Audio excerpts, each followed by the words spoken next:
Serangan balik, Guru Supriyani. Rencana pembelaan dan dukungan Susno 2J.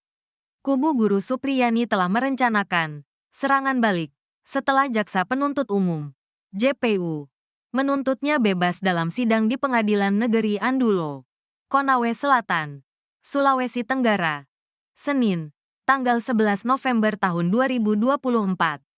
Tuntutan tersebut muncul setelah JPU menyatakan meskipun Supriyani terbukti melakukan pemukulan, tidak ada bukti sifat jahat, mensrea, dalam perbuatannya. Kuasa hukum Supriyani, Andri Darmawan, mengungkapkan, mereka akan mengajukan pembelaan atau pleidoy pada Kamis, tanggal 14 November tahun 2024. Menurut Andri, tuntutan JPU dinilai aneh karena meskipun ada perbuatan pidana, tidak ada unsur pertanggungjawaban pidana yang terbukti. Kami akan melakukan pembelaan, pledoi yang direncanakan hari Kamis, ujar Andri, seperti dilansir dari tayangan Nusantara TV. Andri juga menyatakan, mereka akan menuntut pihak-pihak yang dianggap melakukan kriminalisasi terhadap Supriyani. Kami akan menuntut pihak-pihak yang telah melakukan kriminalisasi atau merekayasa perkara ini sehingga Ibu Supriyani sampai di persidangan, tegas Andri. Rencana serangan balik ini mendapat dukungan dari mantan Kabar Eskrim, Susno 2J. Ia berpendapat, sanksi etika saja tidak cukup dan tindakan pidana juga harus dipertimbangkan. Saya sangat sependapat bahwa tidak cukup dengan sanksi etika dicopot dari jabatan. Tetapi pidana telah terjadi, ucap Susno dalam acara yang sama. Dalam sidang sebelumnya, JPU menyimpulkan, perbuatan Supriyani memukul anak korban tidak termasuk tindak pidana karena tidak mengganggu organ vital dan dianggap bersifat mendidik. Perbuatan terdakwa Supriyani memukul anak korban, namun bukan tindak pidana, ungkap jaksa. JPU juga mencatat, Supriyani bersikap sopan dan kooperatif selama proses persidangan.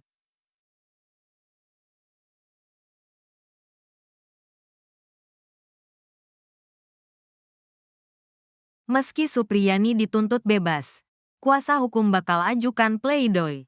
Tuntutan JPU dinilai ada yang aneh.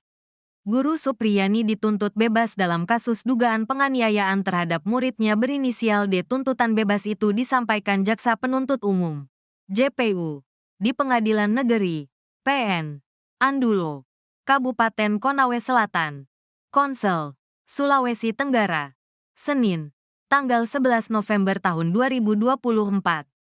Dalam pertimbangannya, JPU menilai luka pada D tidak pada organ vital dan tidak mengganggu korban. Perbuatan Supriyani terhadap korban juga dinilai bersifat mendidik dan dilakukan secara spontan. Selama 7 kali persidangan, Supriyani juga dinilai sopan dan kooperatif. Adapun perbuatan Supriyani yang tidak mengakui perbuatannya, menurut pandangan kami karena ketakutan atas hukuman dan hilangnya kesempatan menjadi guru tetap, kata JPU. Senin, dilansir tribunnews.ultra.com. Kuasa hukum Supriyani, Andri Darmawan, mengajukan sidang lanjutan dengan agenda pleidoy atau pembelaan meski kliennya dituntut bebas. Sidang tersebut rencananya dilaksanakan pada Kamis, tanggal 14 November tahun 2024. Andri mengatakan, pembacaan tuntutan oleh JPU masih belum jelas. Sebab, kata Andri, alasannya tidak masuk ke dalam alasan pembenar ataupun pemaaf. JPU menuntut bebas, tetapi memang dia menyatakan ada perbuatan tetapi tidak mensrea. Ini menurut kami sesuatu yang aneh, jelasnya.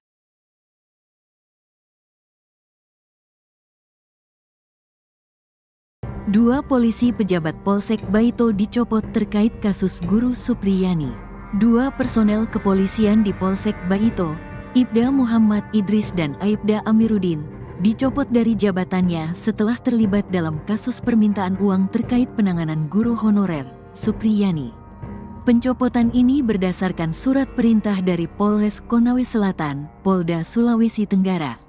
Surat telegram yang beredar pada Senin, tanggal 11 November tahun 2024, menyatakan bahwa Ibda Muhammad Idris dimutasi menjadi perwira utama Pama Bagian SDM Polres Konawe Selatan. Posisi Kapolsek Baito kini dijabat oleh Ibda Komang Budayana, yang sebelumnya menjabat sebagai Kasikum Polres Konsel. Sementara itu, Aibda Amiruddin digantikan oleh Aibtu Indrianto, yang sebelumnya menjabat sebagai KSPKT 3 Polsek Palangga. Kapolres Konawe Selatan, AKBP Febri Sam, mengonfirmasi pencopotan ini. Ia sudah diganti dan ditarik ke Polres, ujarnya saat ditemui di Andulo. Febri menjelaskan bahwa pencopotan ini dilakukan untuk menenangkan situasi di masyarakat terkait keterlibatan kedua personel dalam kasus Supriyani. Dugaan pelanggaran etik terkait dengan dugaan pelanggaran etik, Kabid Propam Polda Sultra, Kombes Pol Moh Soleh, menyatakan bahwa pencopotan belum berarti adanya pembuktian pelanggaran etik. Belum, katanya saat ditanya mengenai status pemeriksaan lanjutan. Sebelumnya, Ibda Muhammad Idris dan Aibda Amiruddin telah menjalani pemeriksaan di Propam Polda karena terindikasi meminta uang sebesar 2 juta rupiah agar tidak menahan Supriyani. Kabid Humas Polda Sultra, Kombes Is Christian, menambahkan bahwa tim internal Polda telah memeriksa 7 personel polisi, 4 dari Polres dan 3 dari Polsek Baito. 2 anggota dilanjutkan pemeriksaan di Propam karena terindikasi melanggar kode etik, jelasnya.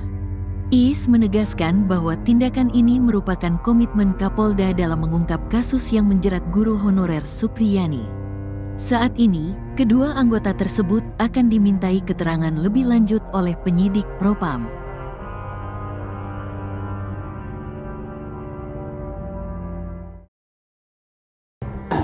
Menuntut terdakwa Supriyani SPD binti Sudiharjo lepas dari segala tuntutan hukum.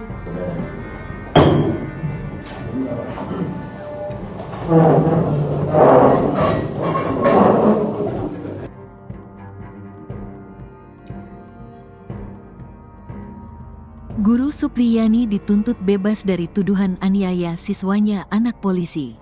Guru honorer Supriyani dituntut bebas dalam sidang pembacaan tuntutan yang berlangsung di Pengadilan Negeri Andulo, Konawe Selatan, Sulawesi Tenggara, pada Senin, tanggal 11 November tahun 2024. Tuntutan ini disampaikan oleh Jaksa Penuntut Umum, JPU, Ujang Sutisna.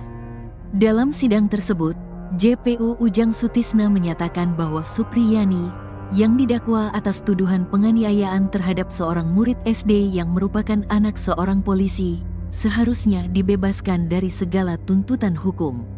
Menuntut supaya Majelis Hakim Pengadilan Negeri Andulo yang memeriksa dan mengadili perkara ini memutuskan. Menuntut terdakwa Supriyani lepas dari segala tuntutan hukum, ujar Ujang Sutisna.